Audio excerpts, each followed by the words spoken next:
August brought us many things, the happiest of which was our daughter. Born on August the 21st, Melissa came into the world at 9 p.m. on the dot. She is such a joy, and we have loved adding her to our family. August was full of highest of highs and lowest of lows. Before baby Melissa was born, my husband, John, was admitted to the hospital. They had found something in a scan, and they wanted to make sure that it was nothing. But unfortunately, it was something. There was a mass in his heart, and so on August the 5th, my husband had open heart surgery, and they were able to remove the mass and test it, and they found that it was a tumor. He had been having sciatica since April, and it was getting progressively worse, not better. And this is why he went to the hospital in the first place.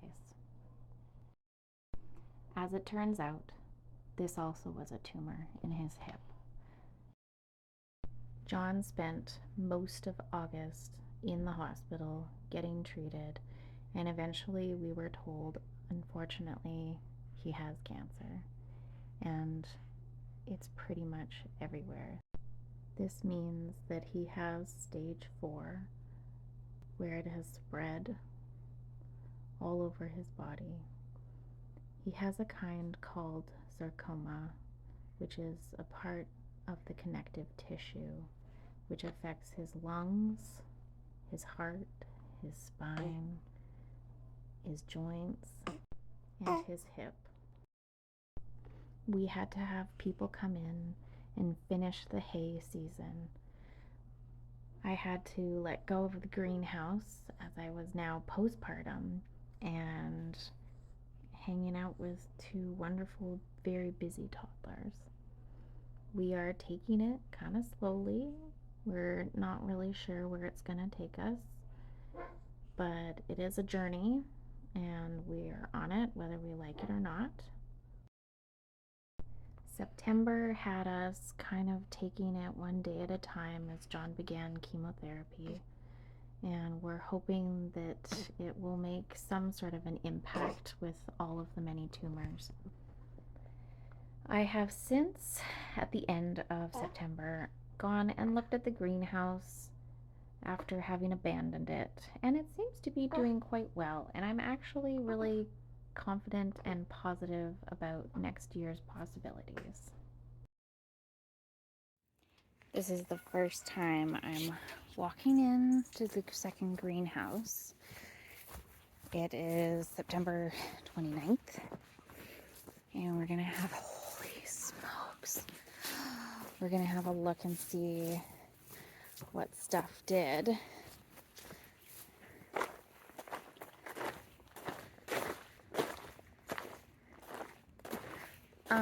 Okay. Holy smokes. These are gigantic. Well, they loved it in here. Look at how puffy these are. Look at that. Here's the candy cane ones. So they look a little past their prime, but I feel like I could still find some good stuff in here. Oh, the bergamot came up. These self-sow, so I'm not going to have to worry about that next year. And a couple weeds. The marigolds came up.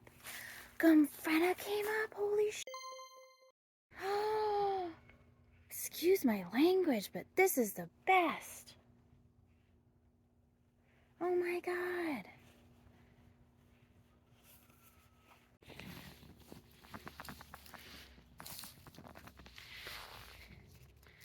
These are great. I love it. Do you remember when I was planting all of these and crossing my fingers and hoping that things would come up? can't believe the bergamot came out. Does it actually smell? Oh my god, it smells. It's beautiful. Holy shit. So much. Look at these. These are insane. Look at that.